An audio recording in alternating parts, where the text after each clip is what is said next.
दोस्तों स्वागत है आपका आपके अपने YouTube चैनल आर्या कोचिंग पर। जैसा कि आप जानते हैं यहां पर एक सीरीज चल रही है और जिस सीरीज में हम लोग पढ़ रहे हैं चैप्टर वाइज इंपॉर्टेंट क्वेश्चंस के आंसर्स, डेरिवेशन और परिभाषाएं, सारा कुछ हम लोग देखने वाले हैं। आज हम आपके लिए चैप्टर नंबर 6 का पूरा सॉल्यूशन लाए हैं, मतलब उसकी परिभाषाएं जो इंपॉर्टेंट है आपके लिए, डेरिवेशन और आगे हम न्यूमेरिकल्स भी लेकर के आएंगे। अभी हम लोग परिभाषाएं और डेरिवेशंस आपको बता रहे हैं, ठीक है। तो ऑलरेडी अगर आपने चैप्टर नंबर 1 से लेकर के चैप्टर नंबर 5 तक के वीडियोस नहीं देखे हैं तो भैया जाइए यूट्यूब में सर्च करिएगा या फिर आप डिस्क्रिप्शन में जाइएगा, आपको एक मिलेगा प्लेलिस्ट का लिंक जिसमें लिखा होगा प्रीवियस चैप्टर्स या फिर रिवीजन प्लेलिस्ट लिंक लिखा होगा। जैसे ही आप उस पर क्लिक करेंगे आपके सामने चैप्टर नंबर 1, 2, 3, 4, 5 सारे वीडियोस आपके सामने आ जाएंगे। आप जिस चैप्टर को पढ़ना चाहते हैं पढ़ सकते हैं।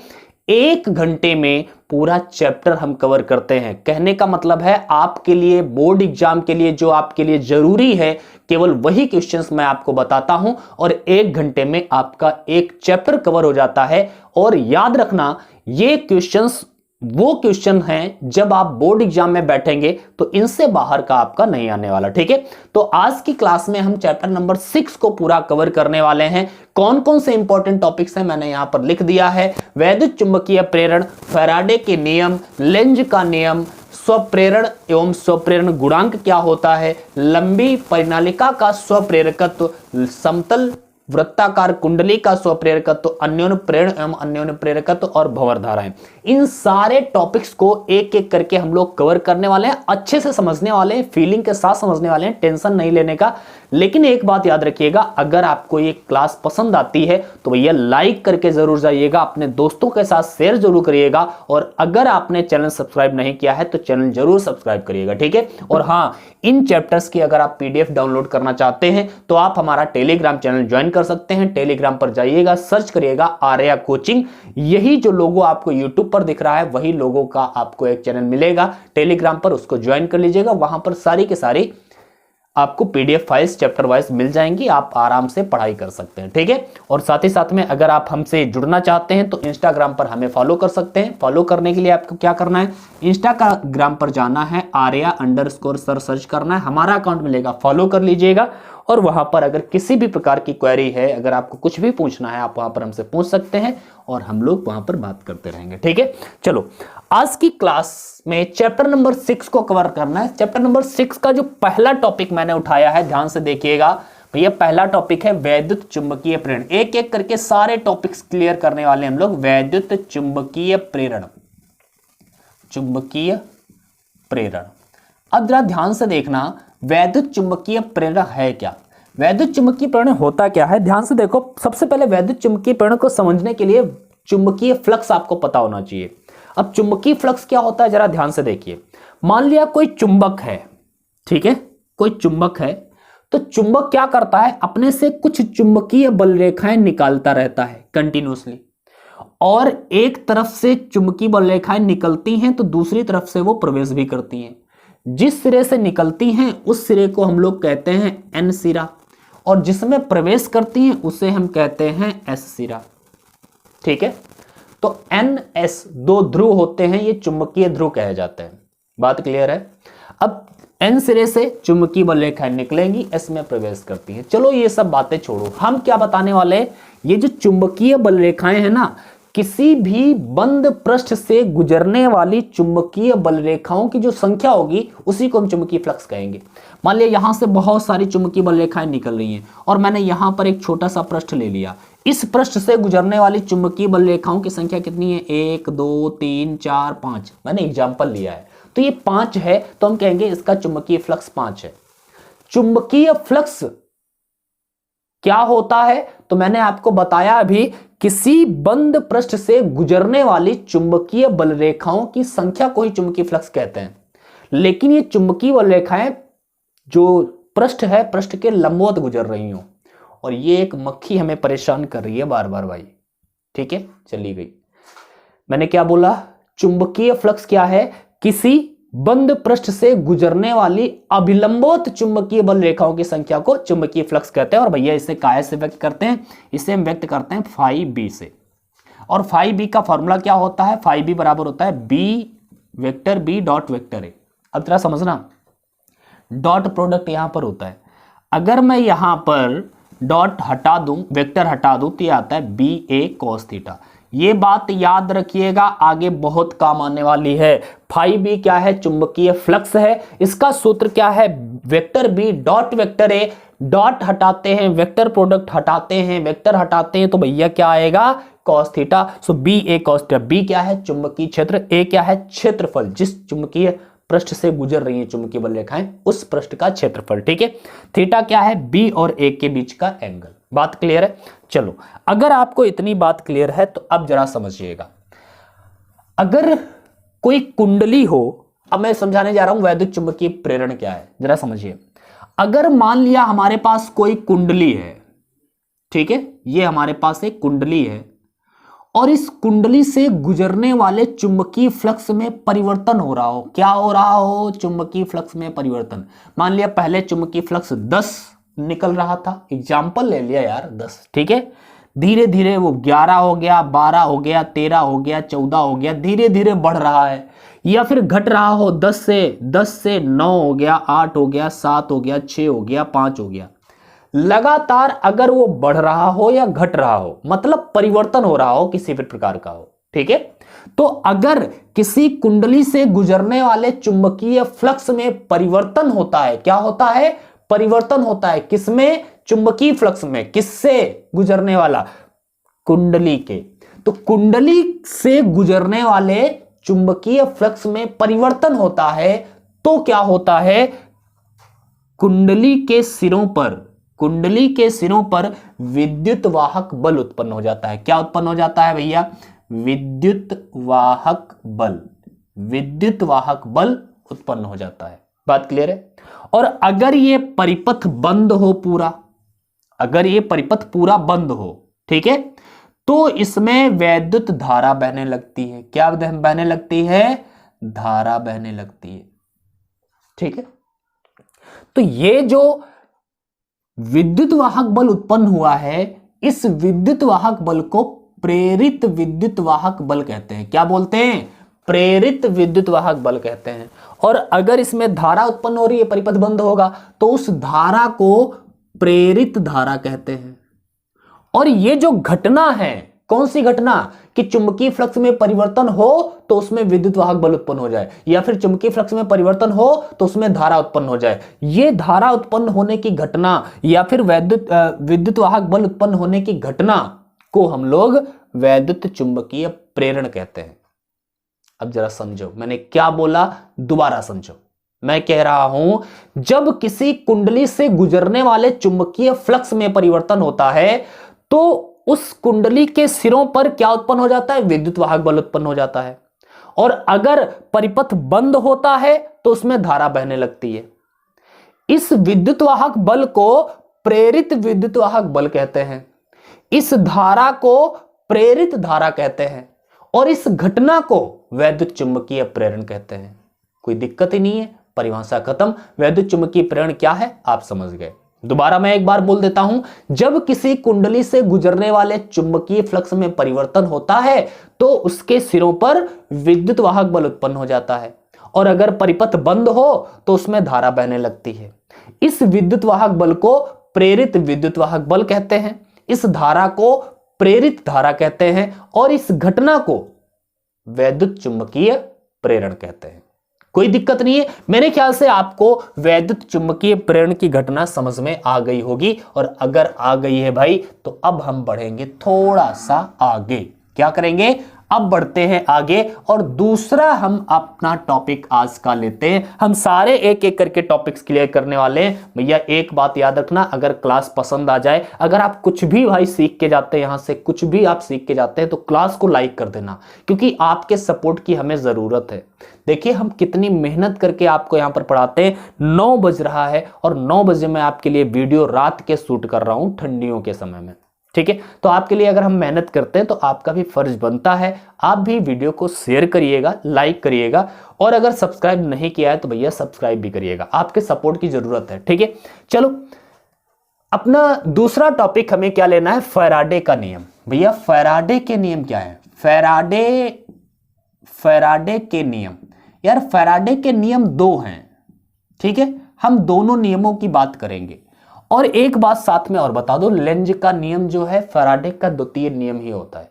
तो फैराडे के द्वितीय नियम की बात करो या फिर लेंज के नियम की बात करो, बात एक ही है, ठीक है, नो मैटर। तो ये दोनों अभी एक ही साथ में कवर होने वाले हैं। सबसे पहले फैराडे के नियम की चर्चा करते हैं। एक्चुअल में फैराडे ने दो नियम दिए हैं। किसके बारे में दिए हैं? वैद्युत चुंबकीय प्रेरण से संबंधित। जरा समझना, वैद्युत क्वेश्चन में होगा वैद्युत चुंबकीय प्रेरण संबंधी फैराडे के नियम लिखिए, तो ये ना समझना वैद्युत चुंबकीय प्रेरण संबंधी फैराडे के दूसरे नियम होंगे। अरे यही है जो आपके सिलेबस में है, बस फैराडे ने यही दो नियम दिए, ठीक है, मतलब अन्य में दिए हैं लेकिन आपके सिलेबस में जो नियम हैं वैद्युत चुंबकीय प्रेरण संबंधी वाले ही नियम हैं और कोई नियम नहीं है फैराडे से संबंधित, ठीक है। तो फैराडे ने क्या नियम दिए? दो नियम दिए। किसके बारे में? वैद्युत चुंबकीय प्रेरण से संबंधित। वैद्युत चुंबकीय प्रेरण क्या होता है? मैंने अभी आपको बताया। मैंने बताया कि जब किसी कुंडली, मैंने अभी बताया आपको कि मान लिया कोई कुंडली है, कुंडली के सिरों पर क्या उत्पन्न हो जाता, चुंबकीय फ्लक्स में परिवर्तन होता है जब, तो क्या हो जाता है, इसके सिरों पर विद्युत वाहक बल उत्पन्न हो जाता है। इस विद्युत वाहक बल को अब हम ई से लिखने वाले हैं भैया, ई से लिखते हैं विद्युत वाहक बल को, ठीक है। तो विद्युत वाहक बल कितना उत्पन्न होता है फैराडे अपने प्रथम नियम में ये बताते हैं भैया। फैराडे ने अपने प्रथम नियम में क्या बताया कि विद्युत वाहक बल आखिर उत्पन्न कितना होता है। तो विद्युत वाहक बल कितना उत्पन्न होता है, फैराडे का प्रथम नियम यहां पर हम लोग देखने वाले हैं। प्रथम नियम, ठीक है। प्रथम नियम में फैराडे ने कहा, क्या कहा, ये पूरी कहानी कही, जब किसी कुंडली से गुजरने वाले चुंबकीय फ्लक्स में परिवर्तन होता है तो उसके सिरों पर क्या उत्पन्न हो जाता है, विद्युत वाहक बल उत्पन्न हो जाता है। अब यहां पर कहते हैं इस विद्युत वाहक बल का मान कितना होता है, आगे एक लाइन और कहते हैं वो कि इस विद्युत वाहक बल का मान कितना होता है, चुंबकीय फ्लक्स में परिवर्तन की ऋणात्मक दर के बराबर होता है। बस फैराडे का प्रथम नियम खत्म है। अब समझो, इस लाइन को समझो। मैं रटवाऊंगा नहीं, मेरा तरीका ही नहीं है आपको रट्टाफिकेशन करवाने का। मैं रटने पर बिल्कुल जोर नहीं देता भैया, समझो, दिमाग में बैठाओ, अपने आप लिखो, भाषा आप अपनी बना सकते हो। बस आपको दिमाग से समझना यार, थोड़ी देर मेरे साथ रहिए, आप समझोगे, ठीक है, नो प्रॉब्लम। मैं तुमको जितने टॉपिक दिख रहे हैं इंपॉर्टेंट, हर एक टॉपिक इंपॉर्टेंट है और हर एक टॉपिक को मैं अच्छे से समझाने वाला हूं, ठीक है। क्लास ज्यादा समय भी नहीं लूंगा मैं, क्लास 1 घंटे 10 मिनट बस इतनी होगी और इतने में आप अपना काम कर लोगे। जरा ध्यान से देखिए, ध्यान से देखिए। प्रथम नियम में क्या कहा फैराडे ने? कहा कि जब किसी कुंडली से गुजरने वाले चुंबकीय फ्लक्स में परिवर्तन होता है तो कुंडली के सिरों पर विद्युत वाहक बल उत्पन्न हो जाता है। ये तो हमें पहले से पता है। इस विद्युत वाहक बल का मान, बस यहीं से मेन चीज है, इस विद्युत वाहक बल का मान कितना होता है, चुंबकीय फ्लक्स के परिवर्तन की ऋणात्मक दर के बराबर होता है। भैया चुंबकीय फ्लक्स क्या होता है, मैंने अभी बताया था, चुंबकीय फ्लक्स को फाई बी से व्यक्त करते हैं। किससे? फाई बी से व्यक्त करते हैं। यह है चुंबकीय फ्लक्स, और चुंबकीय फ्लक्स में परिवर्तन को हम व्यक्त करेंगे डेल्टा फाई बी। तो डेल्टा फाई बी क्या हो गया, चुंबकीय फ्लक्स नहीं है ये, चुंबकीय फ्लक्स में परिवर्तन है। और परिवर्तन की दर अगर कहें तो दर का मतलब हमने एक बार बताया था कि बटे में समय हो जाता है, तो उसका मतलब दर हो जाता है। भैया बटे में समय कर दो, समय मतलब डेल्टा टी, समयांतराल, ओके। सो डेल्टा बी क्या है, चुंबकीय फ्लक्स नहीं, चुंबकीय फ्लक्स में परिवर्तन। डेल्टा फाई बी क्या है, चुंबकीय फ्लक्स में परिवर्तन। और डेल्टा टी क्या है, समय। बटे में समय होने का मतलब है उसकी दर। किसकी दर? चुंबकीय फ्लक्स की दर। चुंबकीय फ्लक्स की दर नहीं, चुंबकीय फ्लक्स में परिवर्तन की दर। समझ पाए ना? चुंबकीय फ्लक्स में परिवर्तन की दर, और अगर मैं यहां पर माइनस लगा दूं तो ऋणात्मक दर हो गई। अब ये दर नहीं केवल, अब ये ऋणात्मक दर है। तो चुंबकीय फ्लक्स के ऋणात्मक दर के बराबर होता है क्या, विद्युत वाहक बल, जिसे हम ई से लिख रहे हैं। तो विद्युत वाहक बल, प्रथम नियम यही है कि विद्युत वाहक बल चुंबकीय फ्लक्स के परिवर्तन की ऋणात्मक दर के बराबर होता है। कहानी खत्म बस। लेकिन उससे पहले क्या बोल देना है, वो अपनी वैद्युत चुंबकीय प्रेरण वाली कहानी, कि जब किसी कुंडली से गुजरने वाले चुंबकीय फ्लक्स में परिवर्तन होता है तो उसके सिरों पर विद्युत वाहक बल उत्पन्न हो जाता है। अब आगे बता देना है कि इस विद्युत वाहक बल का मान चुंबकीय फ्लक्स में परिवर्तन की ऋणात्मक दर के बराबर होता है। इस विद्युत वाहक बल का मान कितना होता है, चुंबकीय फ्लक्स के परिवर्तन की ऋणात्मक दर के बराबर होता है। और ये इक्वेशन हो जाएगा is equal to minus delta phi B upon delta T. अगर ये इक्वेशन याद है तो इस इक्वेशन से आप अपना ये कथन या परिभाषा या इसका डेफिनेशन आप अपने आप बना करके लिख सकते हो भाई, ठीक है। और अगर भैया कुंडली में एक फेरा है तब तक तो ये सही है। अगर कुंडली में n फेरे हों, जैसे 2 फेरे हो तो 2 से गुणा कर दोगे, 3 फेरे हो तो 3 से गुणा कर दोगे। मैंने बोला कुंडली में फेरों की संख्या है n, तो भैया क्या हो जाएगा, यदि कुंडली में फेरों की संख्या n हो, कितनी हो, n हो, तब भैया जो E बराबर में होगा माइनस n से गुणा कर दो, किसकी, delta phi B upon delta T की, और भैया ये फार्मूला हो जाएगा। कोई दिक्कत ही नहीं है। प्रथम नियम क्या है आप लिख सकते हो, और अगर लिखे लिखा है नोट्स पाना चाहते हो तो भैया जाओ टेलीग्राम पर आइए या हमें इंस्टा पर फॉलो करिए, क्या दिक्कत है भैया। टेलीग्राम पर जाइए, आपको पूरी पीडीएफ मिल जाएंगी, मैंने बता दिया कैसे जाना है। आर्या कोचिंग टेलीग्राम पर जाकर सर्च करिए, ठीक है भैया। मैंने बोला एक बार मैं फिर बोल देता हूं, प्रथम नियम क्या है, कुंडली, प्रथम नियम फैराडे का प्रथम नियम, तो लिखेंगे फैराडे के नियमानुसार, अपनी भाषा अपने हिसाब से बना लेना है। फैराडे के नियमानुसार जब किसी कुंडली से गुजरने वाले चुंबकीय फ्लक्स में परिवर्तन होता है तो कुंडली के सिरों पर विद्युत वाहक बल उत्पन्न हो जाता है। अब आगे बोल देना है कि इस विद्युत वाहक बल का मान चुंबकीय फ्लक्स में परिवर्तन की ऋणात्मक दर के बराबर होता है। कहानी खत्म है। नीचे ये इक्वेशन लिख देना, फिर लिख देना यदि फेरों की संख्या n है तो भैया E is equal to minus n into delta phi upon delta T. कोई दिक्कत नहीं है, हलवा है, प्रथम नियम खत्म। मेरे ख्याल से आपको समझ में आ गया होगा भैया। अगर स्क्रीनशॉट लेना है तो ले लो, इसमें क्या लेना है यार। चलो ठीक है आगे बढ़े। दूसरा नियम फैराडे के प्रथम, अच्छा एक बात और बता देता हूं यार, फैराडे के प्रथम नियम को यार न्यूमैन का नियम भी कहा जाता है। न्यूमैन का नियम ये बहुत कम लिखा मिलता है इधर उधर। इस तरह से एग्जाम में केवल एक बार बहुत साल पहले, करीब शायद मेरे ख्याल से 2015 या 16 में एक बार पूछा गया था न्यूमैन का नियम क्या है। तो न्यूमैन का नियम, बच्चे भ्रम में पड़ गए यार न्यूमैन का नियम होता क्या है। अरे भाई प्रथम नियम ही है, फैराडे का प्रथम नियम को ही न्यूमैन का नियम कहते हैं। No problem, okay. वैसे मुश्किल है ये पूछा जाए, न्यूमैन के नियम के नाम से पूछा नहीं जाता है, फैराडे के नियम के नाम से ही इसे पूछा जाता है। कोई बात नहीं है, फिर भी अगर पूछ दिया जाए, मैंने बता दिया है, आप लोग टेंशन ना लें, ठीक है आगे बढ़े। दूसरा नियम, फैराडे के दूसरे नियम को भैया लेंज का नियम कहते हैं, तो लेंज का नियम अभी खलास, ठीक है भैया। फैराडे का दूसरा नियम जिसे बोलते हैं द्वितीय नियम। यार द्वितीय नियम या फिर इसी को हम क्या बोल रहे हैं, लेंज का नियम। भाई समझो यार, लेंज का नियम आखिर है क्या। लेंज का नियम, फैराडे ने अपने प्रथम नियम में क्या बताया है कि विद्युत वाहक बल उत्पन्न कितना होता है, ठीक है। ये फैराडे अपने द्वितीय नियम में क्या बताते हैं कि विद्युत वाहक बल की दिशा क्या होती है।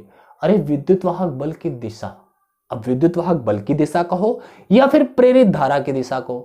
भाई जब परिपथ बंद होता है विद्युत वाहक बल तब तक रहता है जब तक दोनों सिरे अलग अलग है, लेकिन जैसे ही दोनों सिरे जुड़ जाएंगे, परिपथ पूरा बंद हो जाता है तो धारा बहने लगती है, अभी मैंने बताया था। तो प्रेरित धारा की दिशा किधर होगी, प्रेरित धारा की दिशा के बारे में इन्होंने बताया है अपने द्वितीय नियम में, और इस नियम को क्या बोलते हैं भैया, लेंज का नियम कहते हैं, ओके। द्वितीय नियम में क्या बताया है, धारा की दिशा के बारे में बताया है। अब क्या कहता है ये नियम, तो लेंज के नियमानुसार या फैराडे के द्वितीय नियमानुसार क्या होता है कि प्रेरित धारा की दिशा सदैव ऐसी रहती है कि वह उसी कारण का विरोध करती है जिससे वह स्वयं उत्पन्न होती है। जरा समझ लो क्या बोला कि प्रेरित धारा की दिशा जो है कहां होती है, कैसी होती है। तो उन्होंने बताया प्रेरित धारा की दिशा सदैव ऐसी होती है, कैसी, कि वह उसी कारण का विरोध करती है जिससे वह स्वयं उत्पन्न होती है। उसी कारण का विरोध करती है जिससे वह स्वयं उत्पन्न होती है। मतलब कहने का मतलब यह है कि अगर प्रेरित धारा उत्पन्न होती है फ्लक्स में परिवर्तन के कारण, भी मैंने बताया था फ्लक्स में परिवर्तन होगा तभी धारा उत्पन्न होगी, अदरवाइज नहीं, ठीक है। तो जब अगर फ्लक्स में परिवर्तन बढ़ रहा है, मतलब फ्लक्स धीरे धीरे बढ़ रहा है, तो प्रेरित धारा क्या करेगी, उस फ्लक्स को कम करने का प्रयास करेगी। और अगर फ्लक्स धीरे धीरे घट रहा होगा तो प्रेरित धारा क्या करेगी, उस फ्लक्स को बढ़ाने का प्रयास करेगी। हमेशा विरोध करना है उसे। अगर बढ़ रहा है तो हम घटाने का प्रयास करेंगे, तुम्हारा विरोध करेंगे, और अगर घट रहा होगा तो बढ़ाने का प्रयास करेगी, फिर भी विरोध करेगी, घट रहा होगा तो बढ़ाएगी, विरोध करना है उसे। ठीक है, तो कहने का मतलब है प्रेरित धारा की दिशा सदैव ऐसी रहती है कि वह उसी कारण का विरोध करती है। किस कारण का? जिससे वो स्वयं उत्पन्न हुई थी। अगर बढ़ने के कारण उत्पन्न हुई थी तो बढ़ने का विरोध करेगी, वो घटाएगी, और अगर घटने के कारण उत्पन्न हुई थी तो उसका भी विरोध करेगी, वो बढ़ाएगी। बात क्लियर है ना?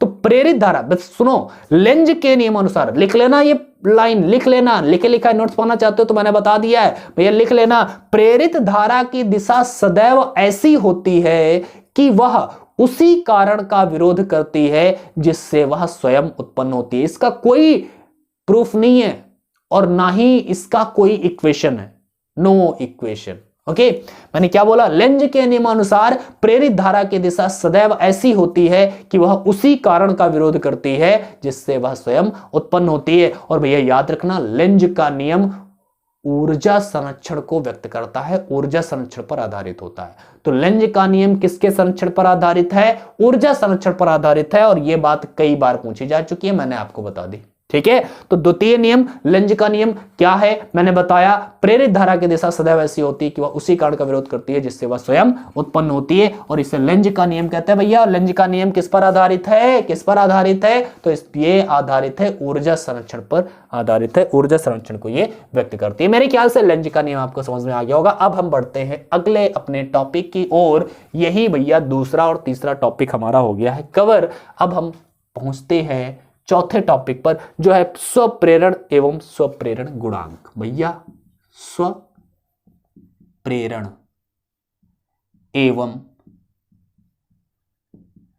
स्वप्रेरण गुणांक, स्वप्रेरण गुणांक। यार एक काम करते हैं, सबसे पहले तो स्वप्रेरण समझते हैं। क्या समझते हैं? सबसे पहले हम स्वप्रेरण केवल समझते हैं। हटाओ ये झंझट ही, हटाओ, स्वप्रेरण गुणांक बाद में समझते हैं। स्वप्रेरण होता क्या है? ये घटना है। ये कैसी घटना है? वैद्युत चुंबकीय प्रेरण में ही ये घटना होती है। कैसे होती है जरा समझो भाई। होगा क्या कि मान लिया एक कुंडली है, एक कुंडली है, ठीक है, और इसके सिरों पर एक प्रत्यावर्ती वोल्टेज लगाया जाता है। प्रत्यावर्ती वोल्टेज इसलिए हम बता रहे हैं कि ये धारा को हमेशा कंटिन्यूसली बदलना है, कंटिन्यूसली बदलना है। यार मैं बैटरी लगा देता हूं, चलो हटाओ, यहां पे मैंने एक बैटरी लगा दी, ठीक है, लेकिन यहां पर हम रिस्टोर्ड लगा देंगे। कहने का मतलब है धारा को परिवर्तित करने वाला धारा नियंत्रक हमने लगा दिया। एक धारा नियंत्रक लगाने का मतलब है धारा को धीरे धीरे कम ज्यादा कर सके हम, ऐसा यहां पर हमने एक व्यवस्था कर दी है। तो रिस्टोर्ड है और ये हमने वोल्टेज दे दिया है, या फिर इसको आप विद्युत वाहक बल कह सकते हैं, बैटरी लगी है, ठीक है। इसमें होगी क्या? धारा प्रवाहित होगी। और भैया जब धारा प्रवाहित होगी तो कोई दिक्कत नहीं है, परिपथ में धारा प्रवाहित हो रही है, धारा प्रवाहित हो रही है, ऐसे फिर आएगी धारा, ठीक है। लेकिन अगर इस धारा के मान में परिवर्तन करें, जरा समझना मैंने क्या बोला है, अगर धारा के मान में परिवर्तन करेंगे। मैंने चैप्टर नंबर 4 को थोड़ा याद करो। चैप्टर नंबर 4 में मैंने ये बताया था कि अगर किसी तार में धारा प्रवाहित होती है तो उसके चारों ओर चुंबकीय क्षेत्र बन जाता है। तो यार इसमें धारा प्रवाहित हो रही है तो इसके चारों ओर चुंबकीय क्षेत्र बना होगा ना। और अगर इसके धारा के मान में परिवर्तन करेंगे तो चुंबकीय क्षेत्र के मान में भी परिवर्तन होगा। चुंबकीय क्षेत्र के मान में परिवर्तन होने का मतलब है चुंबकीय फ्लक्स में परिवर्तन होगा, और चुंबकीय फ्लक्स में परिवर्तन होता है तो अभी बताया फैराडे ने, क्या बताया कि उसके सिरों पर विद्युत वाहक बल उत्पन्न हो जाएगा। और विद्युत वाहक बल क्या? यहां तो परिपथ बंद है तो उसमें धारा बहने लगेगी। अरे धारा तो पहले से बह रही थी, बैटरी से अरे नहीं, ये बैटरी से जो धारा बह रही है इसे मुख्य धारा कहेंगे। इस मुख्य धारा के अलावा एक अलग से धारा बहेगी जिसे हम प्रेरित धारा कहते हैं। समझ पा रहे हैं ना? प्रेरित धारा, अभी जो मैंने बताया, जो चुंबकीय फ्लक्स के परिवर्तन के कारण उत्पन्न होती है वो प्रेरित धारा होती है। तो इस मुख्य धारा के अतिरिक्त एक प्रेरित धारा उत्पन्न हो जाएगी। लेकिन कब? जब चुंबकीय फ्लक्स में परिवर्तन होगा। चुंबकीय फ्लक्स में परिवर्तन कब होगा? जब हम धारा में परिवर्तन करेंगे, ठीक है। अब जरा हम समझाते हैं आपको स्वप्रेरण की घटना क्या है। जब किसी कुंडली में प्रवाहित होने वाली धारा के मान में परिवर्तन करते हैं, क्या करते हैं भैया? जब किसी कुंडली में प्रवाहित होने वाली धारा के मान में परिवर्तन करते हैं तो उस कुंडली में इस मुख्य धारा के अतिरिक्त एक अन्य धारा उत्पन्न हो जाती है, एक अन्य प्रेरित धारा उत्पन्न हो जाती है और इस घटना को स्वप्रेरण कहते हैं। मतलब जिस कुंडली में हमने धारा प्रवाहित की उसी कुंडली में, स्वयं उसी कुंडली में प्रेरित धारा उत्पन्न हो गई। तो ये वाली जो घटना है वो क्या है, स्वप्रेरण कहलाती है। जब हम किसी कुंडली से गुजरने वाले, मैंने क्या बोला जरा समझो, गुजरने वाली बात नहीं है, जब किसी कुंडली में बहने वाली धारा के मान में परिवर्तन करते हैं तो उस कुंडली में उस मुख्य धारा के अतिरिक्त एक अन्य प्रेरित धारा उत्पन्न हो जाती है। इस घटना को स्वप्रेरण कहते हैं। कहानी खत्म, झंझट खत्म, स्वप्रेरण कहते हैं। बात क्लियर है? अच्छा, ये जो स्वप्रेरण है ना, वो स्वप्रेरण तो हमें समझ में आ गया, समझ में आ गया ना, सेल्फ इंडक्शन इसको इंग्लिश में कहते हैं। अब हम बात करने वाले हैं स्वप्रेरकत्व, स्वप्रेरकत्व या फिर इसी को हम स्वप्रेरण गुणांक बोलते हैं। भैया स्वप्रेरकत्व बोले या स्वप्रेरण गुणांक बोले एक ही बात है, ये होता क्या है जरा समझो यार। अच्छा एक बात देखो यार कि चुंबकीय, ये जब धारा प्रवाहित करोगे तो ये तार अपने चारों चुंबकीय क्षेत्र बनाएगा, वो चुंबकीय क्षेत्र इस तरह से गुजरेगा, इसके भीतर से, कुंडली के भीतर से इस तरह से गुजरेगा। अगर चुंबकीय फ्लक्स में परिवर्तन ज्यादा होगा सुनो, मैं क्या है यार, सुनो भैया, चुंबकीय फ्लक्स मान लिया किसी एक फेरे से बद्ध चुंबकीय फ्लक्स फाई है, ठीक है। दो फेरे अगर होंगे, मान लिया एक फेरे से बद्ध चुंबकीय फ्लक्स बद्ध दो है, तो जब दो फेरे पास में रखोगे तो दो इसका 4 हो जाएंगे गुजरने वाला चुंबकीय फ्लक्स। 3 फेरे रखोगे 2 इसके भी हो जाएंगे, तो 8 मतलब 6 हो जाएंगे। इस तरह से ना, समझ पा रहे हैं ना। तो चुंबकीय जितने फेरे होंगे उतना ही प्रबल चुंबकीय क्षेत्र हो जाएगा। एक फेरे से बद्ध चुंबकीय फ्लक्स फाई है, तो n फेरे अगर हैं कुंडली में तो चुंबकीय फ्लक्स कितना हो जाएगा, n फाई बी। सो n फाई बी जो है ना, इसे हम बोलते हैं चुंबकीय फ्लक्स ग्रंथिताओं की संख्या। क्या बोलते हैं इसे? हम बोलते हैं चुंबकीय फ्लक्स ग्रंथिताओं की संख्या, ठीक है। इसे हम क्या बोले, n फाई या n फाई बी भी आप लिख सकते हैं। n फाई बी क्या है? चुंबकीय फ्लक्स ग्रंथिताओं की संख्या। अब जितनी अधिक चुंबकीय फ्लक्स ग्रंथिताएं होंगी उतना ही अधिक प्रेरित धारा उत्पन्न होगी। जो इसके भीतर अन्य धारा उत्पन्न होती है, प्रेरित धारा, उतनी धारा उत्पन्न होगी। और सुनो भाई, सिंपल बात है यार, यहां पे आप धारा प्रवाहित कर रहे हैं, आइए आप चुंबकीय फ्लक्स ग्रंथिता, जैसे ही आप धारा प्रवाहित करेंगे इसके भीतर चुंबकीय फ्लक्स बनेगा, चुंबकीय फ्लक्स ग्रंथिताओं की संख्या होगी। चुंबकीय फ्लक्स ग्रंथिताओं की संख्या डिपेंड किस पर कर रही है? धारा पर। अगर आप धारा कम प्रवाहित करेंगे तो चुंबकीय फ्लक्स ग्रंथिताओं की संख्या इसमें कम होगी। धारा अगर आप ज्यादा प्रवाहित करेंगे तो चुंबकीय फ्लक्स ग्रंथिताओं की संख्या ज्यादा होगी। मतलब कहने का यह है, चुंबकीय फ्लक्स ग्रंथिताओं की संख्या अनुक्रमानुपाती होती है कुंडली में प्रवाहित होने वाली धारा की। बात क्लियर है? सिंपल प्रॉब्लम है भैया। जब अनुक्रमानुपात हटा, हम परिभाषा पर चल रहे हैं इनकी, और परिभाषा बनाएंगे, आपको समझा करके बताने वाले हैं ना। हम अभी लिखवा देंगे आपको, मैं बोल दूंगा, आप लिख लेना, लेकिन उसको समझो तो। मैंने क्या बोला? चुंबकीय फ्लक्स ग्रंथिताओं की संख्या डिपेंड करती है धारा पर। धारा के अनुक्रमानुपाती होती है कौन? चुंबकीय फ्लक्स ग्रंथिताओं की संख्या। और भैया अनुक्रमानुपात हटाते हैं तो एक आता है नियतांक। यहां पर जो नियतांक आएगा उसको हम लिखेंगे L से, और यही जो L है ना हमारा, उसी को हम बोलते हैं स्वप्रेरकत्व। स्वप्रेरकत्व या फिर स्वप्रेरण गुणांक एक ही बात होती है, इसी को L कहते हैं। अभी मैं इसकी परिभाषा भी बताता हूं। अगर आप L की परिभाषा जानना चाहते हैं तो I को बटे में करें, सो L बराबर में n फाई बी अपान में I, n फाई बी अपान में, अजरत है, समझो n फाई बी अपान में I। अब आप क्या चाहते हैं? इसकी परिभाषा बनाना। ये फॉर्मूला याद रखना, L बराबर n phi B upon I। ये परिभाषा बहुत जरूरी है आपके लिए, ठीक है। ये फॉर्मूला याद रखना, आगे काम आने वाला है। ठीक है, N5B में आई। ये क्या है, किसका फार्मूला है, स्वप्रेरकत्व, ये स्वप्रेरण गुणांक का फार्मूला है। ठीक है, अब जरा समझो, इसकी परिभाषा आप बनाते हैं। अगर मैं कह दूं यदि I बराबर में 1, अगर धारा को मैं एकांक कर दूं, अगर मैं धारा को एकांक कर दूं तो क्या होगा, L बराबर में N5B हो जाएगा, बटे में 1 लिखते नहीं है क्योंकि I हमने 1 कर दिया, धारा को एकांक कर दिया है। ठीक है, तो हम कह सकते हैं कि जो स्वप्रेरण गुणांक है ना, स्वप्रेरकत्व जो है वो किसके बराबर है, वो बराबर है इसके, और इसे क्या बोल रहे हैं, चुंबकीय फ्लक्स ग्रंथिताओं की संख्या के, चुंबकीय फ्लक्स ग्रंथिताओं की संख्या के संख्यात्मक मान के बराबर है। कौन, स्वप्रेरकत्व। लेकिन कब, जब कुंडली में एकांक धारा प्रवाहित हो रही हो। अगर धारा एकांक नहीं है, 2 होती तो यहां पर बटे में 2 हो जाता, तो ये चुंबकीय फ्लक्स घनताओं की संख्या और स्वप्रेरकत्व बराबर थोड़ी होता। मैंने क्या बोला, बराबर ये तभी होंगी, चुंबकीय फ्लक्स घनताओं की संख्या के बराबर स्वप्रेरकत्व उसी समय हो सकता है जब धारा एकांक हो, जब कुंडली में प्रवाहित धारा एकांक हो। तो परिभाषा हम क्या बना सकते हैं, हम बना सकते हैं परिभाषा, जब किसी कुंडली का स्वप्रेरकत्व, क्या स्वप्रेरकत्व की परिभाषा बना रहे हो ना, तो क्या लिखोगे, किसी कुंडली का स्वप्रेरकत्व उस कुंडली से गुजरने वाली चुंबकीय फ्लक्स ग्रंथिताओं की संख्या के बराबर होता है, लेकिन जब उसमें एकांक धारा प्रवाहित हो रही हो तभी तो बराबर होता है ना।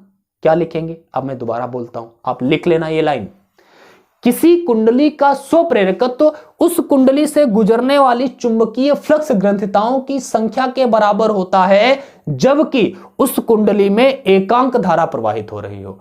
कहानी खत्म, परिभाषा खत्म। आप लिख लेना, रोक रोक करके इस सेंटेंस को पीछे बैक कर करके पे आप लिख लेना, ठीक है। और अगर नहीं लिखना चाहते हो भैया PDF डाउनलोड करना, कोई दिक्कत नहीं है, ठीक है। मैंने फार्मूला आपको बता दिया, अब इसका एक और फार्मूला आपको बताता हूं यार, इसका एक और फार्मूला जो आपके लिए इंपॉर्टेंट रहता है। वो फार्मूला क्या है, इसी का एक फार्मूला, अभी हम लोगों ने यार एक चीज देखी है, क्या देखी है जरा बताओ। अभी हम लोगों ने विद्युत वाहक बल का फार्मूला देखा था।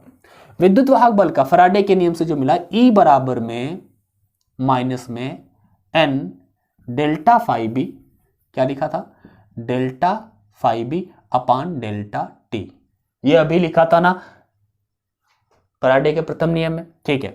अब जरा यहीं पर आप क्या कर सकते हो यार, यहां पर L और I एक तरफ करते हैं अगर, तो Li बराबर में क्या होना चाहिए, N फाई भी होना चाहिए। अच्छा, यहां पर डेल्टा को जरा आप बाहर करिए, डेल्टा बाहर करिए, डेल्टा और N फाई बी को साथ में रखिए, सो N फाई बी अपान में डेल्टा टी। यार यहां पर N फाई बी क्या है, N फाई बी की जगह पर Li रख सकते हैं, ओके रख सकते हैं। तो क्या लिखेंगे, डेल्टा एल आई अपान में डेल्टा टी, ओके। एल क्या है, कांस्टेंट है, ये तो चेंज होता ही नहीं है, तो एल को डेल्टा से बाहर करिए दोबारा, जैसे एन को अंदर ले गए थे, एल को यहां पर बाहर कर दो, तो क्या हो जाएगा, एल बाहर आ जाएगा, डेल्टा आई अपान डेल्टा टी, ठीक है। ये फार्मूला आपके लिए इंपॉर्टेंट है, लेकिन हमें परिभाषा निकालनी है एल की, तो कैसे निकालेंगे भैया एल की परिभाषा, डेल्टा आई अपान डेल्टा टी को बटे में ई के कर दो, एल बराबर में क्या आएगा, एल बराबर में माइनस में ई और बटे में आएगा डेल्टा आई के बटे में डेल्टा टी। अब इसकी परिभाषा आप निकालो। अगर मैं यहां पर सुनो, अगर मैं यहां पर डेल्टा आई अपान डेल्टा टी को 1 कर दूं, ठीक है, तो भैया बताओ, अगर मैं ऐसा कर दूं, एकांक कर दूं, डेल्टा आई अपान डेल्टा टी को मैंने एकांक कर दिया, तो आप बताओ एल बराबर में क्या होगा, माइनस ई। अरे माइनस साइनस को मारो गोली, एल और ई दोनों बराबर हो गए हैं, लेकिन कब, अरे चिन्ह विपरीत होने का मतलब है, मतलब चिन्ह प्लस और माइनस का होने का मतलब है विपरीत होगा, लेकिन होगा तो बराबर ही, ठीक है। तो कहने का मतलब है स्वप्रेरकत्व या स्वप्रेरण गुणांक किसके बराबर है, कुंडली के सिरों पर उत्पन्न विद्युत वाहक बल के मान के बराबर है, विद्युत वाहक बल के बराबर है, लेकिन कब, जब डेल्टा आई अपान डेल्टा टी एकांक हो। अब डेल्टा आई अपान डेल्टा टी है क्या, जरा समझना, आई क्या है, धारा, डेल्टा आई क्या है, धारा में परिवर्तन, और बटे में टी का होने का मतलब है भैया दर, मैंने अभी बताया। तो धारा में परिवर्तन की दर, धारा में परिवर्तन की दर कितनी होनी चाहिए? एकांक होनी चाहिए। अगर धारा में परिवर्तन की दर एकांक है तो विद्युत वाहक बल के मान के बराबर होगा कौन? स्वप्रेरण गुणांक। तो किसी परिभाषा बनाते हैं अब, किसी कुंडली का स्वप्रेरण गुणांक, ये वाली परिभाषा आपको अगर याद होगी ठीक है यार, यहां से भी बना लेते हैं। क्या जाता है? किसी कुंडली का स्वप्रेरण गुणांक उस कुंडली के सिरों पर उत्पन्न विद्युत वाहक बल के बराबर होता है, जबकि उस कुंडली में धारा परिवर्तन की दर एकांक हो। धारा परिवर्तन की दर क्या हो? एकांक हो। ये परिभाषा आप लिख लेना चाहे या फिर नहीं, लेकिन फार्मूला भैया याद रखना, इस ऐसे याद रखो या ऐसे याद रखो, ठीक है। और ये वाला फार्मूला L बराबर में N∅B/I, ये जरूर याद रखना। अगर ये आपको याद हो गए तो भैया अब हम बढ़ते हैं अपने अगले टॉपिक पर, जो है लंबी परिनालिका का स्वप्रेरकत्व। भैया लंबी परिनालिका का स्वप्रेरक, अभी टॉपिक्स आगे ज्यादा हैं और भैया समय तो हो रहा है, थोड़ा हम जल्दी जल्दी करेंगे। भैया देखो मेहनत कर रहे हैं आप लोगों के लिए, तो लाइक तो बनता है, लाइक कर दो, क्लास को लाइक कर दो, दोस्तों के साथ शेयर जरूर करो भाई, ठीक है, शेयर मार दो। और अभी तक अब जिसने लाइक नहीं किया तो लाइक कर दो। ये फोन जो ऐसे करके देख रहे होते हो ना तुम लोग, यार ऐसे कर लो, अभी लाइक मार दो, फिर ऐसे कर लो, देखने लगो, क्या दिक्कत है, ठीक है। चलो आओ अगला जो हम बताने वाले हैं टॉपिक नंबर 5 हमारा है लंबी परिनालिका का स्वप्रेरकत्व। भैया लंबी परिनालिका का स्वप्रेरकत्व। और एक बात मैं बता रहा हूं, ये जो क्लासेस आ रही है ना, ब्रह्मास्त्र हैं आप लोगों के लिए, ये कभी भी निशाना इसका चूकेगा नहीं। ये सारी क्लासेस आप चैप्टर नंबर 1 से चैप्टर नंबर 14 तक, ये सारी क्लासेस आप देख लेना, आपका रिवीजन हो रहा है। और इतना खतरनाक रिवीजन कोई नहीं करवाएगा भाई, मैं करवा रहा हूं आपको, अच्छे से समझा करके केवल इंपॉर्टेंट टॉपिक्स में आपके लिए ला रहा हूं और अच्छे से समझा रहा हूं, ठीक है। तो आप बस हमारे साथ बने रहिएगा, साथ देते रहिएगा, बस पसंद करते रहिए, क्लास को लाइक कर दिया करो, बस और कुछ नहीं मांग रहा यार। शेयर कर दो, लाइक कर दो, सब्सक्राइब नहीं आई तो सब्सक्राइब कर लो, क्या कोई पैसा नहीं लगना यार, फ्री में बढ़ा रहे हैं हम आपको, ठीक है। सुनिए हमारा भी भला होगा। चलो लंबी परिनालिका का स्वप्रेरकत्व तो क्या होता है जरा समझते हैं। ये होता क्या है, ध्यान से सुनो भैया। कोई परिनालिका है और परिनालिका का स्वप्रेरकत्व, अभी मैंने बताया स्वप्रेरकत्व का मतलब तो L ही है, और L के अभी दो फार्मूले पढ़े, एक पढ़ा है हम लोगों ने N∅B/I, एक ये फार्मूला पढ़ा L का, एक अभी मैंने ये भी बताया माइनस का E अपान में delta I upon delta T, ये दो फार्मूले बताए हैं। स्वप्रेरकत्व निकालने के लिए भैया ये वाला फार्मूला हमारे लिए बहुत उपयोगी रहता है।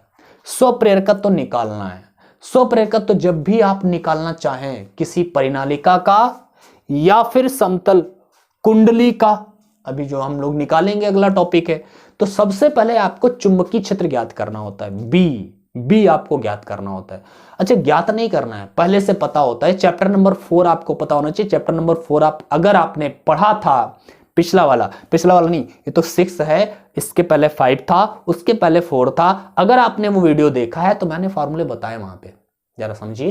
क्या मैं वो डेरिवेशन तो नहीं करवाऊंगा, मैं आपको याद दिलाऊंगा कि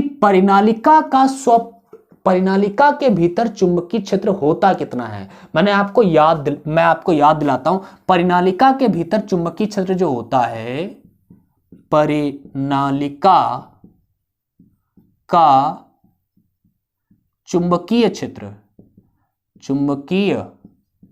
क्षेत्र भैया परिनालिका के भीतर चुंबकीय क्षेत्र होता है μ0NI, आपको याद आना चाहिए। n को हमने बताया था, स्मॉल n होता है एकांक लंबाई में फेरों की संख्या, इसे हम बोलते थे कैपिटल N अपान में L। तो इसको हम ऐसे भी लिख सकते हैं, B बराबर में μ0 कैपिटल N अपान में L और इंटू में I, तो ऐसे μ0NI अपान में L, ऐसे हम इसको लिख सकते हैं, ठीक है। ये क्या है, B, और अगर B निकल आया है फिर कोई दिक्कत नहीं है। परिनालिका का स्वप्रेरकत्व तो निकालना है, तो परिनालिका का स्वप्रेरकत्व तो निकालते हैं। परिनालिका का स्वप्रेरकत्व, भैया परिनालिका का स्वप्रेरकत्व क्या, L बराबर में N∅ फाई बी अपान आई।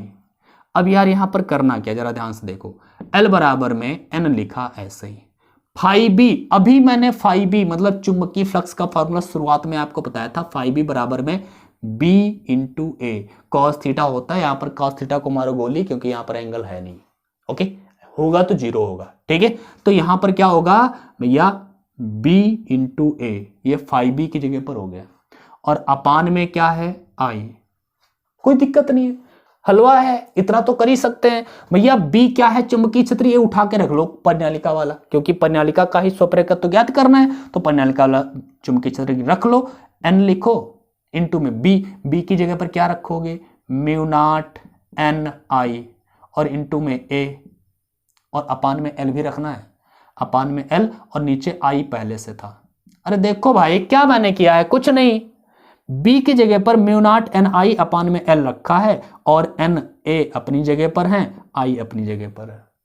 क्या करना भैया, आई ऊपर भी नीचे भी कैंसल आउट कर दो, एल बराबर में एन सॉरी म्यू नॉट ये रख दिया, एन और एन स्क्वायर हो जाएगा, ए हो जाएगा, अपान में एल हो जाएगा, और यही फॉर्मूला होगा। अगर आपको नीचे नहीं दिख रहा है मैं इधर लिख देता हूं, एल बराबर में म्यू नॉट एन और एन मिलकर के एन स्क्वायर हो जाएगा, ए हो जाएगा, अपान में एल होगा। ये होता है लंबी परिनालिका का स्वप्रेरकत्व का सूत्र। डिराइव कर लिया, हलवा है, कुछ भी दिक्कत करने में नहीं है भैया, थोड़ा दिमाग लगाओ, काम खत्म है, परिनालिका का स्वप्रेरकत्व आ गया। मेरे ख्याल से आपको ये फार्मूला याद हो गया होगा, बस ये आपको याद होना चाहिए था, ये आपको याद होना चाहिए था, और ये वाला इक्वेशन आपको याद होना चाहिए था, जो चैप्टर नंबर 4 से हमने लिया है। आपने पढ़ा होगा तो आपको पता होगा, स्क्रीनशॉट ले सकते हो। और हम बढ़ते हैं भाई आगे, अगला टॉपिक लेते हैं, समतल वृत्ताकार कुंडली का स्वप्रेरकत्व। ठीक है, अगला टॉपिक नंबर 6। टॉपिक नंबर 6 अब हम आपको बताने वाले हैं क्या है, जरा समझो।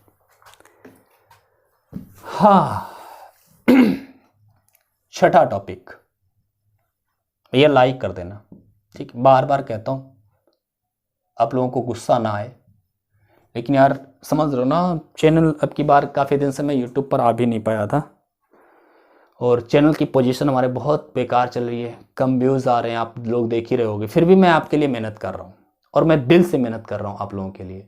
आपके एग्जाम्स बहुत करीब है, मैं अब की साल पूरे साल में अच्छे से पढ़ा नहीं पाया हूँ। ऑलरेडी मैं मानता हूँ कि हमारे सारे के सारे टॉपिक्स पर वीडियो ऑलरेडी मैंने सारे कवर कर रखे थे, चैप्टर्स पहले से अब मेरे कंप्लीट थे, लेकिन फिर भी मुझे पढ़ाना चाहिए था, नहीं पढ़ा पाया, उसके लिए सॉरी। लेकिन आप लोगों की सपोर्ट की ज़रूरत है इस समय, तो यार सपोर्ट कर दो, ठीक है, शेयर कर दो अपने दोस्तों के साथ में, सब्सक्राइब कर लो अगर नहीं किया है, क्योंकि हमने देखा है बहुत सारे बच्चे केवल वीडियो देखते हैं कि सब्सक्राइब नहीं करते, क्योंकि मेरे वो एनालिटिक्स में दिखाई देता है यार 80% नॉट सब्सक्राइब व्यू आ रहे हैं, और 20% केवल सब्सक्राइब वाले व्यू आ रहे हैं।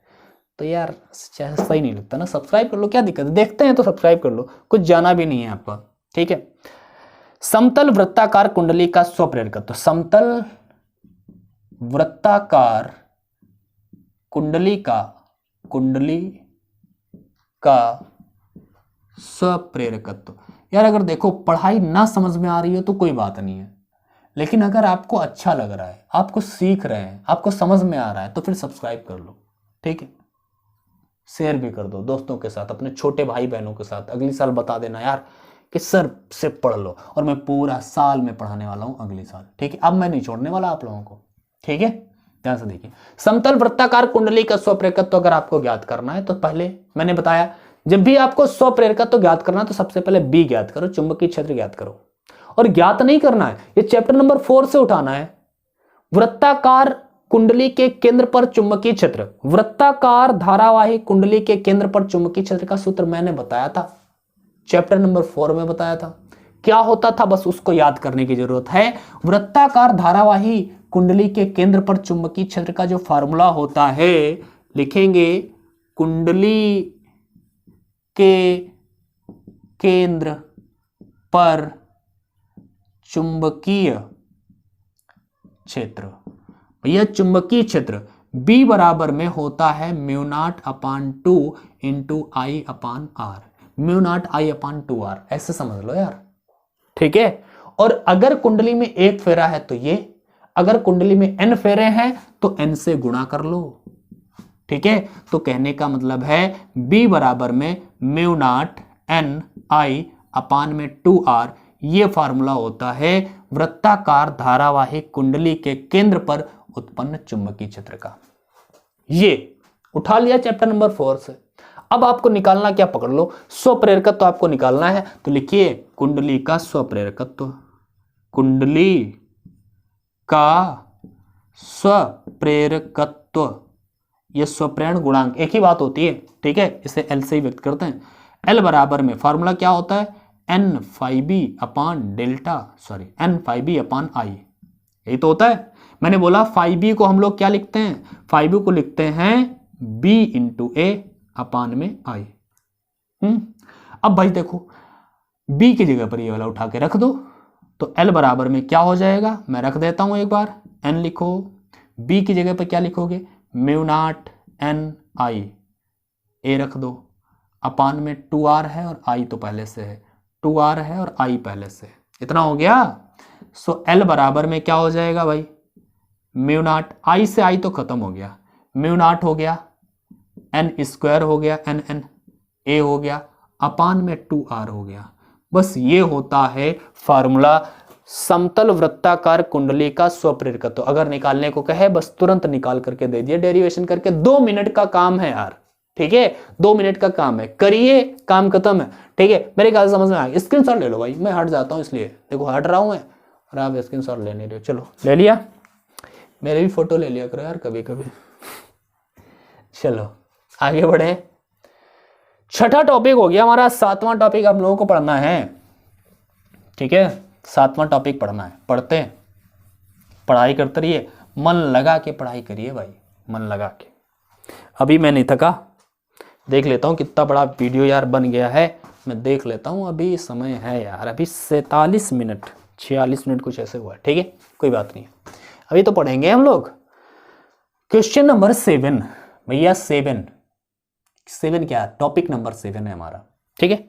अन्योन्य प्रेरण एवं अन्योन्य प्रेरकत्व, फिर वैसे जैसे ये था स्वप्रेरण एवं स्वप्रेरकत्व, अब अन्योन्य प्रेरण एवं अन्योन्य प्रेरकत्व, ये क्या होता है समझते हैं, ठीक है, समझते हैं भाई, समझते हैं। अन्योन्य प्रेरण, पहले अन्योन्य प्रेरण समझ लेंगे, फिर अन्योन्य प्रेरकत्व देखेंगे। अन्योन्य कैसे लिख रहे हैं यार, अन्योन्य, ठीक है, अन्योन्य प्रेरण, भैया इंग्लिश में बोलते हैं mutual induction, okay, mutual induction. तो अन्योन्य प्रेरण क्या है, अन्योन्य प्रेरण क्या है, अन्योन्य प्रेरकत्व क्या है, यही तो समझना है। चलो अन्योन्य प्रेरण समझते हैं, मैंने स्वप्रेरकत्व भी आपको बताया ही था, अब अन्योन्य प्रेरकत्व समझाना है। ध्यान से देखो, यहां पर यार अन्योन्य प्रेरण में 2 कुंडलियां होंगी, ठीक है, एक कुंडली है ये, और इसमें लगाई बैटरी, इसमें लगा दिया रेजिस्टर, धारा में परिवर्तन तो करना ही है, जैसे अभी हमने बताया था स्वप्रेरकत्व में, ठीक है। लेकिन इस कुंडली में पास में हमने एक दूसरी कुंडली भी रख दी, ठीक है, और दूसरी कुंडली के सिरों पर लगा दी एक धारामापी। क्यों, धारामापी की अगर सुई हिली इसका मतलब है इसमें धारा आएगी, और धारा आएगी कहां से आएगी, कहां से आएगी भैया, इसमें बैटरी तो लगा ही नहीं है, धारा कहां से आ जाएगी, तो धारा आएगी कहां से, वही तो घटना हम लोगों को पढ़ना है। जरा ध्यान से देखो, हमने क्या किया, जब हमने इसमें धारा प्रवाहित की तो इसमें चुंबकीय क्षेत्र बनेगा कि नहीं, और ये चुंबकीय क्षेत्र इस तरह से कुछ गुजरेगा, चुंबकीय फ्लक्स इस तरह से कुछ गुजरेगा, ओके।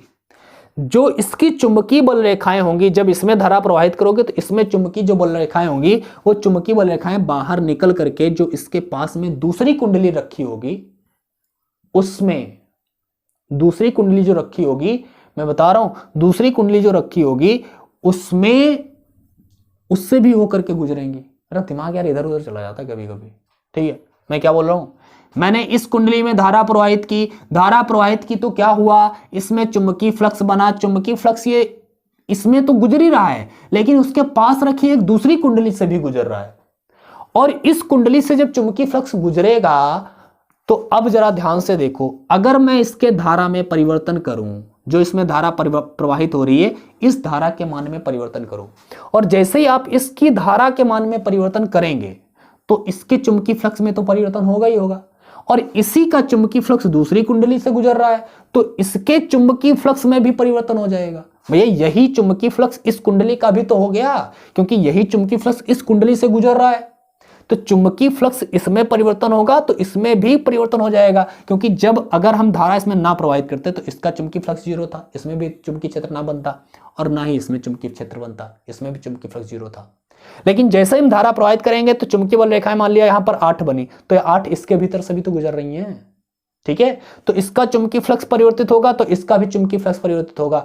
अगर चुंबकीय फ्लक्स परिवर्तित होगा तो प्रेरित धारा बनेगी। फैराडे ने तो यही बताया है ना, परिपथ बंद होगा तो अगर इसके चुंबकीय फ्लक्स में परिवर्तन हुआ है तो इसमें प्रेरित धारा बनेगी, और ये जो घटना है इसमें प्रेरित धारा उत्पन्न होने वाली घटना को स्वप्रेरण कहते हैं।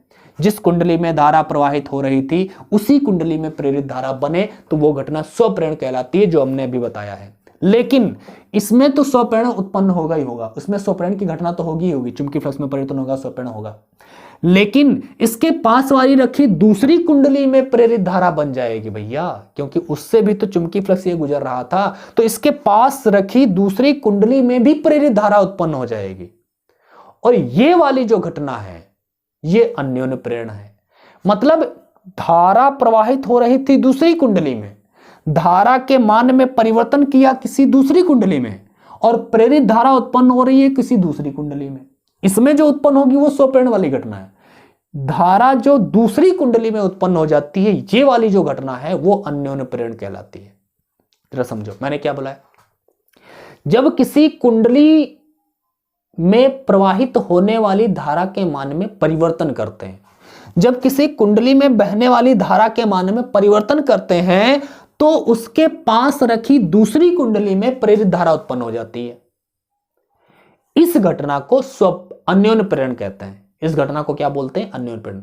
मेरे समझ में आ गया होगा यार, ज्यादा डिटेल में समझाने की जरूरत नहीं है भैया। एक धारा में परिवर्तन करेंगे, ठीक है, तो इसमें भी प्रेरित धारा उत्पन्न होगी और इसमें भी प्रेरित धारा उत्पन्न होगी।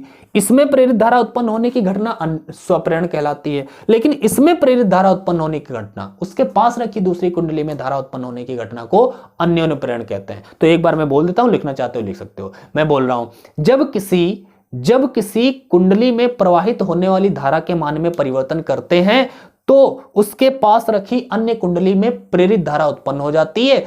इस घटना को अन्योन्य प्रेरण कहते हैं, या वैद्युत चुंबकीय प्रेरण की अन्योन्य प्रेरण घटना कहते हैं। बात क्लियर है? हो गया काम। अन्योन्य प्रेरण आप समझ गए।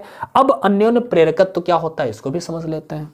अन्योन्य प्रेरकत्व, अन्योन्य प्रेरकत्व, और इसी को अन्योन्य प्रेरण गुणांक भी कहते हैं। अन्योन्य प्रेरण गुणांक। भैया अन्योन्य प्रेरण गुणांक या अन्योन्य प्रेरकत्व क्या है जरा समझो।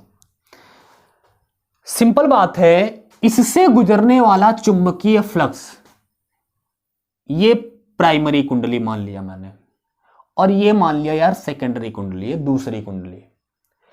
तो हम कहेंगे दूसरी कुंडली का जो चुंबकीय फ्लक्स ग्रंथिताओं की संख्या है, दूसरी कुंडली से गुजरने वाली चुंबकीय फ्लक्स ग्रंथिताओं की संख्या, चुंबकीय फ्लक्स ग्रंथिताओं की संख्या को n फाई से लिखते थे। तो दूसरी कुंडली से है तो ns कर देते हैं और फाई s कर देते हैं। s मतलब है सेकेंडरी, सेकेंडरी मतलब दूसरी कुंडली। ns मतलब दूसरी कुंडली में फेरों की संख्या, फाई s दूसरी कुंडली का चुंबकीय फ्लक्स, ठीक है। तो ns फाई s ये क्या हो गया है? दूसरी कुंडली का से गुजरने वाली चुंबकीय फ्लक्स ग्रंथिताओं की संख्या। ये डिपेंड किस पर कर रही है भैया? ये डिपेंड कर रही है धारा पर, और धारा किस में बह रही है? दूसरी में नहीं, धारा बह रही है प्राइमरी कुंडली में। धारा किसकी? प्राइमरी कुंडली वाले की, आईपी, प्राइमरी, प्राथमिक कुंडली, ठीक है। तो दूसरी कुंडली से गुजरने वाली चुंबकीय फ्लक्स ग्रंथिताओं की संख्या प्राथमिक कुंडली में बहने वाली धारा के अनुक्रमणपाती होती है, ठीक है। अब यहां पर वैसे ही बिल्कुल जैसे हमने स्वप्रेरण बताया था वैसे ही बिल्कुल है। ns फाई s, यहां पर भी एक नियतांक आएगा, लेकिन अब की बार इस नियतांक को L नहीं कहेंगे, इस नियतांक को बोलते हैं m, और यही m है हमारा अन्योन्य प्रेरकत्व या फिर अन्योन्य प्रेरण गुणांक।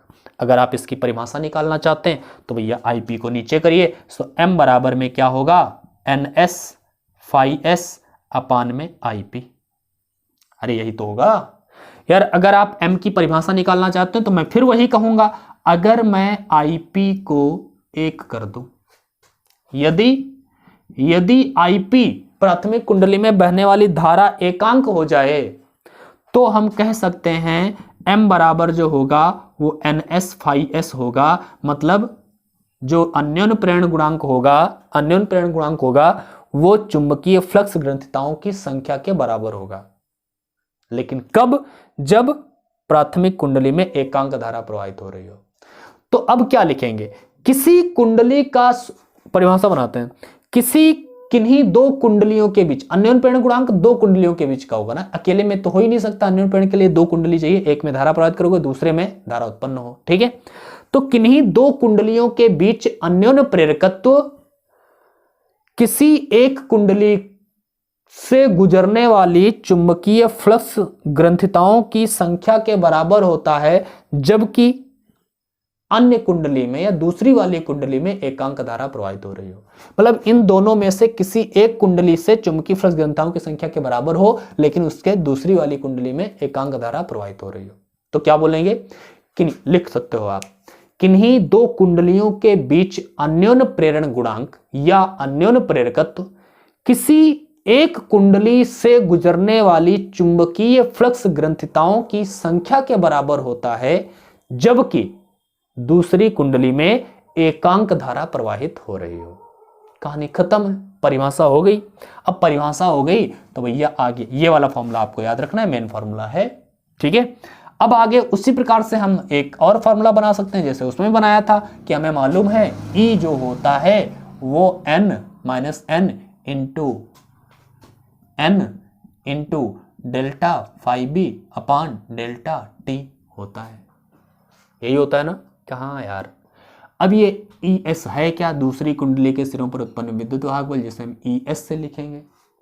ओके, यहाँ पर N क्या है तो NS है हमारा। डेल्टा फाई बी क्या है, सो डेल्टा फाई बी को हम लोग क्या लिख सकते हैं, सो जरा फाई बी हमने बताया था फाई बराबर में B इंटू ए होता है, तो B इंटू में A लिखिए, ठीक है, अपान में डेल्टा टी लिखिए। क्या दिक्कत है भाई, कोई दिक्कत ही नहीं है। सॉरी फाइव, देखो यार हमारा दिमाग देख रहे हो, फाई बी मतलब ये चुंबकीय फ्लक्स ना, चुंबकीय फ्लक्स दूसरी कुंडली वाला NS फाई एस लिखिए ना, इसे आप फाई एस लिखिए, ठीक है। तो यहाँ पे फाई बी मतलब इसको कन्वर्ट करके मैंने इसमें लिखा है, प्राथमिक कुंडली द्वितीय कुंडली में। तो डेल्टा को जरा बाहर करिए तो क्या बनेगा, माइनस का डेल्टा आप बाहर लाओगे, NS फाई एस आएगा, अपान में डेल्टा टी होगा। अब यार NS फाई एस का मतलब M इंटू आई पी हो जाएगा, तो लिख देते हैं M into I P. So ES बराबर हो माइनस में डेल्टा इंटू में क्या हो जाएगा M इंटू आई पी और अपान में डेल्टा टी। यहाँ से M को बाहर करिए, ES बराबर में माइनस का M बाहर आ जाएगा, तो delta I P upon delta T. ये फार्मूला आपके लिए इंपॉर्टेंट होगा, या फिर इसी को आप M बराबर में माइनस ES अपान में delta I P upon delta T कह सकते हो, ठीक है।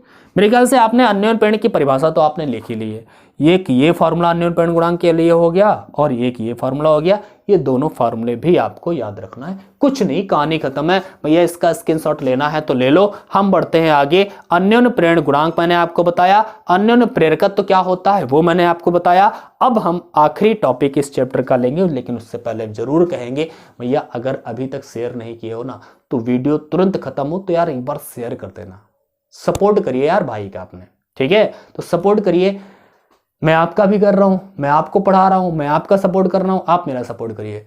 और बहुत मेहनत से आप लोगों के लिए मैं लाता हूं ये वीडियो, क्योंकि गांव के क्षेत्र में भैया वीडियो अपलोड करना बहुत कठिन है, बहुत नेटवर्क यहाँ पे खराब रहता है, कभी कभी 5-5, 6-6 घंटे हमें इंतजार करना पड़ता है नेटवर्क के लिए। तो ये बड़ी प्रॉब्लम है, समझ रहे हो, इतना नेट स्लो होता है यार। 1.5-2 GB का वीडियो और अपलोड करना हो जब आपको तो हालत खराब होती है। कभी कभी बहुत समय लेता है, कभी कभी जल्दी भी हो जाता है, चलो अगली चीज, ठीक है, लाइक कर देना यार, और हाँ कमेंट करके बताना यार क्लास कैसी लग रही है, कमेंट करके जरूर बताओ, ठीक है, मजा आता है हमें कमेंट पढ़ने में। फिर अगला टॉपिक है आपका भंवर धारा। भंवर धारा या भंवर धाराएं, ये यार भंवर धाराएं क्या है जरा समझो, अभी हम समझाते हैं आपको, बहुत हलवा चीज है ये।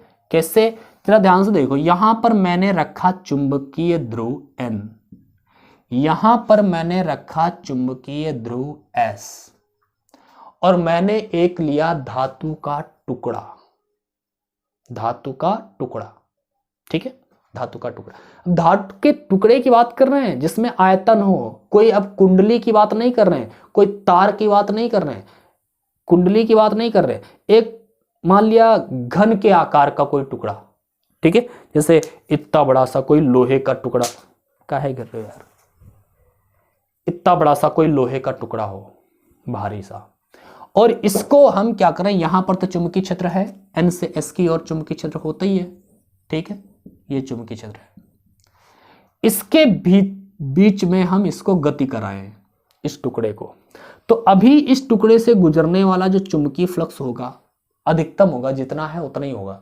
ध्यान से देखो, मान लिया इसमें से अभी 100 चुंबकीय बल रेखाएं गुजर रही हैं, एग्जाम्पल ले लिया, 100 चुंबकीय बल रेखाएं गुजर रही हैं, लेकिन अब इस धातु के टुकड़े को आप धीरे धीरे बाहर ले जाओ। जैसे आप धीरे धीरे बाहर ले जाओगे तो जब ये टुकड़ा इस पोजीशन में आया होगा तो अभी इस वाले भाग से चुंबकीय बल रेखाएं निकलना बंद हो गई हैं, इस वाले भाग से अब भी निकल रही हैं, लेकिन जितनी यहां पर निकल रही थी चुंबकीय बल रेखाएं, हर भाग से निकल रही थी, तो यहां पर चुंबकीय बल रेखाएं ज्यादा निकल रही थी। अब धीरे धीरे ये बाहर जा रहा है तो चुंबकीय बल रेखाएं केवल इतने भाग से निकल रही है, तो चुंबकीय बल रेखाएं कम निकल रही होंगी। चुंबकीय बल रेखाओं की संख्या को चुंबकीय फ्लक्स कहते हैं, तो मतलब चुंबकीय फ्लक्स कम हो गया। अब धीरे धीरे जैसे आप बाहर खींचते जाओगे तो चुंबकीय फ्लक्स और कम होता चला जाएगा, और बिल्कुल बाहर निकलना जाएगा तो इससे, इस गुटके से निकलने वाला जो चुंबकीय फ्लक्स होगा वो शून्य हो जाएगा। फिर जब इसको धीरे धीरे भीतर लाओगे तो चुंबकीय फ्लक्स बढ़ना शुरू होगा, बढ़ते बढ़ते अधिकतम हो जाएगा, और फिर जब इधर साइड में निकलने लगेगा तो फिर कम होने लगेगा। तो चुंबकीय फ्लक्स में परिवर्तन होगा कब, यदि हम धातु के किसी टुकड़े को टुकड़े की हम बात कर रहे हैं भैया, किसी तार या कुंडली की बात नहीं कर रहे, किसी धातु के टुकड़े को एक समान चुंबकीय क्षेत्र में गति कराएं, इस तरह से गति कराते रहे तो उसके चुंबकीय फ्लक्स में बार बार परिवर्तन होगा। होगा कि नहीं होगा, मानते हो? अच्छा, अगर मैं गति ना कराऊं तो चुंबकीय फ्लक्स में परिवर्तन नहीं होगा, ठीक है, लेकिन बिना गति कराने से भी चुंबकीय फ्लक्स में परिवर्तन होगा अगर चुंबकीय क्षेत्र ही परिवर्ती हो, परिवर्ती चुंबकीय क्षेत्र हो। चुंबकीय क्षेत्र कभी कम हो जाता है, कभी ज्यादा हो जाता है, कभी कम कभी ज्यादा। अगर चुंबकीय क्षेत्र परिवर्ती हो तो उसमें किसी टुकड़े को आप रखा रहने दो, बस उसके चुंबकीय फ्लक्स में परिवर्तन होता रहेगा, क्योंकि चुंबकीय क्षेत्र ही बदल रहा है तो उससे गुजरने वाला चुंबकीय फ्लक्स लगातार बदलता रहेगा। तो अगर किसी धातु के टुकड़े को एक समान चुंबकीय क्षेत्र में गति कराएं तो चुंबकीय फ्लक्स में परिवर्तन होगा, या फिर परिवर्ती चुंबकीय क्षेत्र में रख दें तब भी चुंबकीय फ्लक्स में परिवर्तन होगा। और जब भी चुंबकीय फ्लक्स में परिवर्तन होगा तो फैराडे ने कहा है प्रेरित धारा तो उत्पन्न होगी। लेकिन ये प्रेरित धारा कुंडली में तो है नहीं कि उसके दो सिरे हैं, मैंने एक टुकड़ा दे दिया है, एक हैवी सा, तो कुंडली होती तो उसके दो सिरे हो जाते, एक सिरे से निकलती दूसरे सिरे में जाती तो धारा प्रवाहित होती इस तरह से। लेकिन ये धातु का टुकड़ा है, इसमें चुंबकीय फ्लक्स में परिवर्तन होगा तो धारा तो इसमें भी बनेगी, लेकिन ये धाराएं जो है ना, ये धाराएं इस प्रकार से बनती है भैया। जल देखा है कभी, जल पानी के जब कभी नीचे जा रहा होता है किसी गड्ढे से तो उसके पास में बहुत सारा ऐसे ऐसे पानी घूम रहा होता है, एक भंवर तैयार हो जाती है, भंवर उसे कहते हैं भंवर, जल में उत्पन्न भंवर वो होती है, ठीक है। उसी भंवर के टाइप से ही वो धारा उत्पन्न होती है, इसमें जो प्रेरित धारा उत्पन्न होती है वो भंवर के टाइप में ही उत्पन्न होती है, उसके पूरे आयतन के भीतर। किसके पूरे आयतन के भीतर? जो धातु का टुकड़ा होगा। लेकिन कब ये भंवर उत्पन्न होती है धारा की? ये धारा की भंवर तब उत्पन्न होती है जब किसी धातु के टुकड़े को एक समान चुंबकीय क्षेत्र में या तो गति कराएं या परिवर्ती चुंबकीय क्षेत्र में रख दे। तो क्या होगा? उस धातु के टुकड़े के संपूर्ण आयतन में प्रेरित धाराएं उत्पन्न हो जाएंगी और ये प्रेरित धाराएं जल में उत्पन्न भंवर के समान होती हैं, इसलिए इन्हें भंवर धाराएं कह देते हैं। तो भंवर धारा क्या है? परिभाषा अगर आपसे कोई पूछे तो आप क्या लिखेंगे? लिखेंगे जब किसी धातु के टुकड़े को, लिख लेना आप, जब किसी धातु के टुकड़े को एक समान चुंबकीय क्षेत्र में गति कराएं या फिर परिवर्ती चुंबकीय क्षेत्र में रखें तो उस धातु के टुकड़े के संपूर्ण आयतन में प्रेरित धाराएं उत्पन्न हो जाती हैं और ये प्रेरित धाराएं जल में उत्पन्न भंवर के समान होती हैं, इसलिए इन्हें भंवर धाराएं कहते हैं। कहानी खत्म। बात क्लियर है? कहानी खत्म। अच्छा, भंवर धाराओं की परिभाषा तो आप समझ गए। भंवर धाराओं से हानियां भी बहुत होती हैं और सबसे बड़ी हानि है ऊर्जा की हानि। ऊर्जा ह्रास बहुत होता है। भंवर धाराओं से ऊर्जा का ह्रास बहुत अधिक होता है और ऊर्जा ह्रास से बचने के लिए क्या किया जाता है? किसी धातु के टुकड़े को सीधा इतना मोटा नहीं लिया जाता है, बल्कि उसको पतली पतली पत्तियों के रूप में एक के ऊपर एक रख करके मोटा टुकड़ा अगर आपको जरूरत है तो उसको तैयार किया जाता है, जिसे हम पटलित क्रोड कहते हैं। जैसे आपने देखा होगा ट्रांसफार्मर के भीतर अनेक कई ई आकार की, एफ आकार की, अलग अलग आकार की पत्तियां एक के ऊपर एक रख करके इतनी मोटी सी क्रोड बनाई जाती है। तो ये मोटी सी क्रोड बनाई जाती है, हम उस मोटी सी पतली पतली पत्तियों को मिला करके क्रोड क्यों बनाते हैं? सीधा इतना मोटा टुकड़ा हम क्यों नहीं ले लेते हैं लोहे का? कारण है क्योंकि अगर सीधा इतना बड़ा टुकड़ा ले लेंगे तो उसके भीतर जो भंवर धाराएं उत्पन्न होंगी वो बहुत प्रबल होंगी, जिससे ऊर्जा का ह्रास बहुत अधिक होगा। इसलिए हम क्या करते हैं, इतनी मोटी अगर हमें क्रोड जरूरत है तो उसको पतली पतली पत्तियों के रूप में एक के ऊपर एक रख करके इतनी मोटी सी क्रोड बना लेते हैं, जिससे जो क्रोड है हमारी वो पटलित हो जाती है और पटलित क्रोड हो जाने से उसमें जो भंवर धाराएं हैं बहुत कमजोर होती हैं। उत्पन्न फिर भी होती है लेकिन बहुत कमजोर उत्पन्न होती है, जिससे ऊर्जा का ह्रास उतना नहीं होता है जितना होना चाहिए था वैसे जैसे होता। बात क्लियर है ना? तो भंवर धाराएं ऊर्जा का ह्रास बहुत अधिक करती हैं और इनसे बचने के लिए क्या किया जाता है? क्रोड को पटलित कर लिया जाता है। बात क्लियर है? इनका उपयोग कहां कहां किया जाता है? मैंने जो बताई सारी बातें लिख लेना आप चाहें तो, ठीक है। इनका उपयोग कहां कहां होता है? तो उपयोग प्रेरण भट्ठी में होता है। प्रेरण भट्ठी में भंवर धाराएं उत्पन्न करके बड़ी बड़ी चीजें गला दी जाती हैं। ऊर्जा का ह्रास भी अब बहुत अधिक होता है, इतनी अधिक ऊर्जा उत्पन्न करती है कि कोई चीज थोड़ी देर में पिघल करके, मतलब लोहा जैसी कोई चीज वो पिघल सकती है, इतनी भयंकर ऊष्मा उत्पन्न करती है ये, ठीक है। तो इनका उपयोग इसलिए प्रेरण भट्ठी में भी किया जाता है। दूसरा, वैद्युत ब्रेक में भंवर धाराओं का उपयोग किया जाता है।